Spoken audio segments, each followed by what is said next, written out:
સ્વાભિમાન પર્વની ભવ્ય ઉજવણી કરવામાં આવી છે। સ્વિમર્સ 150 કિલોમીટરનો દરિયો ખેડીને સોમનાથથી પાર્શ્વનાથ પહોંચશે।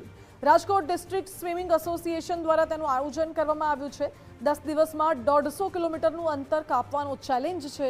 21 ફેબ્રુઆરીએ સોમનાથથી સ્વિમિંગની શરૂઆત થશે અને 2 માર્ચે દલવાડા પહોંચીને સ્વિમર્સ પૂર્ણ કરશે।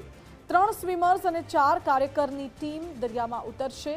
આ સાથે જ સ્વાભિમાન પર્વ અંતર્ગત દરિયાઈ સાહસનું અનોખું આયોજન કરવામાં આવશે।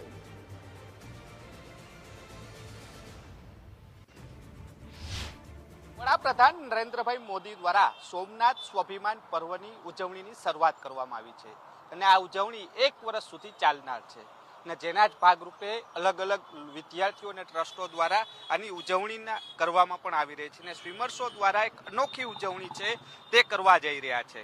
સોમનાથથી દેલવાડા 150 કિલોમીટર સ્વિમિંગ કરી અને તેઓ ત્યાં પહોંચવાના છે અને રેકોર્ડ છે તે સર્જવાના છે। આ દ્રશ્યો જોઈ રહ્યા છો, આ જ સ્વિમરો છે કે જે દરિયાની અંદર 150 કિલોમીટર એપ્રોક્સ જે સ્વિમિંગ કરવાના છે ને પર ડે લગભગ અલગ અલગ કિલોમીટરનું સ્વિમિંગ છે તે કરવાના છે। આપણે સીધા તેઓની સાથે વાત કરીશું, તેઓ શું કહી રહ્યા છે। શું નામ છે આપનું ભાઈ? સિદ્ધરાજ સોલંકી। સિદ્ધરાજસિંહ, દરિયામાં સ્વિમિંગ કરવું એક તો અઘરું હોય છે અને તેની વચ્ચે આ જે સોમનાથથી દેલવાડા કેટલા દિવસમાં સ્વિમિંગ પૂર્ણ કરવાના છો? શું આખું આયોજન? અમે 10 દિવસમાં સ્વિમિંગ પૂરું કરવાના છીએ અને અમે રોજનું 15 કિલોમીટર સ્વિમિંગ કાપસી। એમાંથી અમે 3 જણા છે એ સ્વિમર્સ છે અને અમે 4 છીએ એ કાયાકર્સ છે। ખાસ કેવી તકલીફો પડતી હોય છે દરિયાની અંદર જ્યારે સ્વિમિંગ કરતા હોય?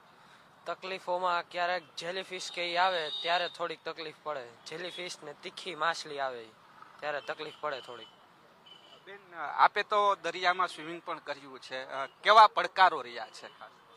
મારા એક્સપિરિયન્સીસ, દરિયો કોઈ દી પ્રિડિક્ટેબલ નથી હોતો, તો એમાં કરંટ હોય એનું ક્યારેય ઓલું નક્કી નથી હોતું કે કેવો હોય। તો ઘણીવાર ફેવર કરંટ હોય છે જેમાં અમને બેનિફિટ બી રહે છે અને ઘણીવાર અગેન્સ્ટ કરંટ હોય છે ત્યારે બહુ ટફ પડે સ્વિમિંગ કરવું। તો એ કરંટની અગેન્સ્ટ સ્વિમિંગ કરવું પડે અને પ્લસ દરિયો છે એમાં આપણને ખબર નથી હોતી, કોઈ બી માછલી આવી શકે, શાર્ક્સ હોય તો ઓપન છે, એમાં કોઈ બાઉન્ડ્રી નથી હોતી, તો એ એક કરેજનું ઓલું છે।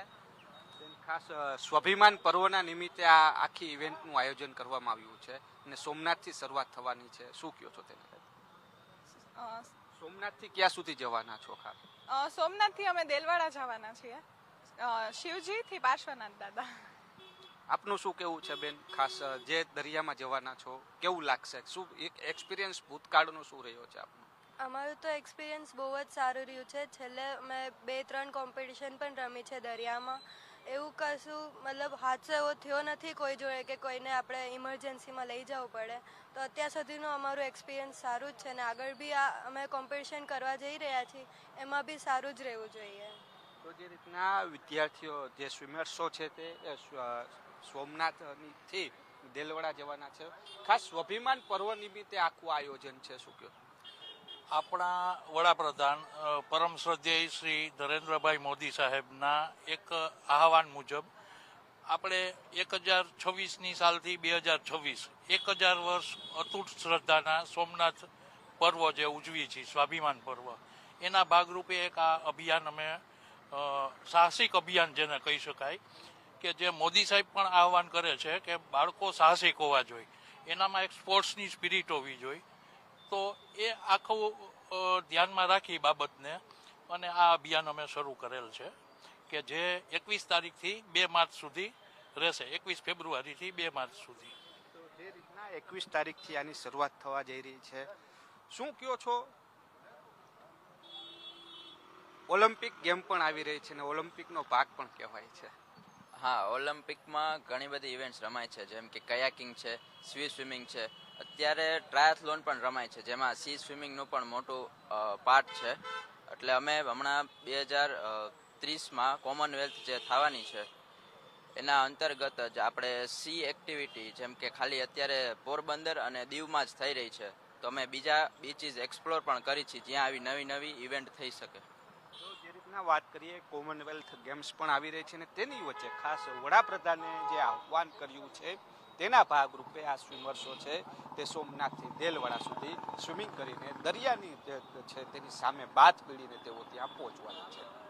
કેમેરા પર્સન અભય ત્રિવેદી સાથે રહીમ લાખાણી, ગુજરાત ફર્સ્ટ, રાજકોટ. તો આ સાથે જ